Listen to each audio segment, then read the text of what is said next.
whatever that question is for you to ask, I know Lori will, and I will. I won't just give you the answer.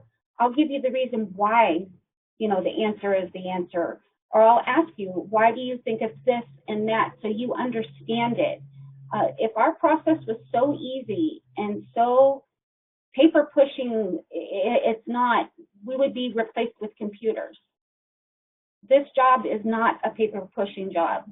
This, you have to think outside the box, and you might have all the intent of doing everything right, but if your customer, your GA has told you they don't want you to do this or that, and you stepped over boundaries or, did something, even though you had great intentions of, there could be any type of ramification. The agent can have a special relationship with an examiner.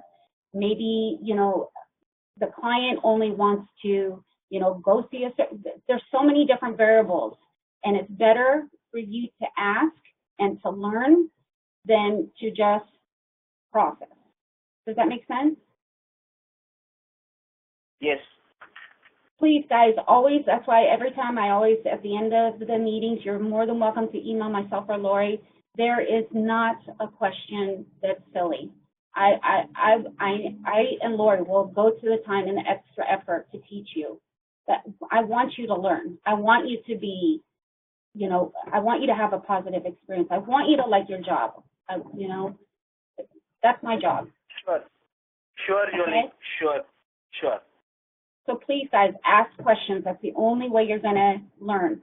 And one other thing that made me remind, as Manoj was talking, is I cannot tell you. I would say when I get the first new business email from the carrier saying what's outstanding and what they need and stuff, I'll tell you 9 out of 10 times the stuff that they come back with is stuff that's already on the application. So can you imagine if you were just paper pushing and you just, didn't look at the application and look and see and try to understand where they're getting that information or why they need it, and you just ask for that requirement, the agent's going to get upset and they'll be like, well, it's on the application. So you're telling me the insurance company missed it and you missed it? Well, what value do you have to me if, you're not taking those precautions? And that you will get those phone calls. Trust me. I've had them and they're not pleasant. And that's how you learn. That's why I said you need to ask questions. Okay, guys? Okay, Jolie. Okay, so let's move on. So we talked about how important the case manager role is. I wanted to show you, I've got lots of things to show you guys. Let's see where I was in here. We talked about the IMO.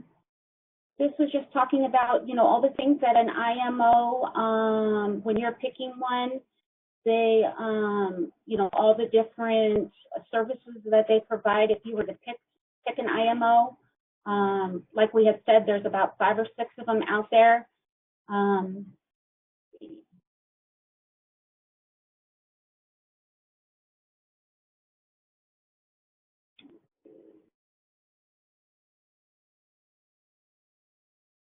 The support, we talked about the IMO, how they help in the back end. They don't do the case management, but they can help you with underwriting guidelines and such.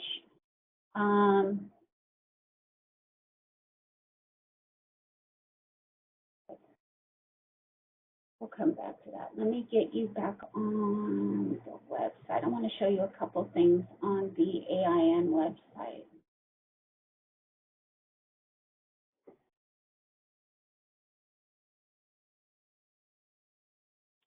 So when you have a general agent or your agents that are customers and they are part of an IMO that we had talked about, so I'm sure they'll give you the username and password for their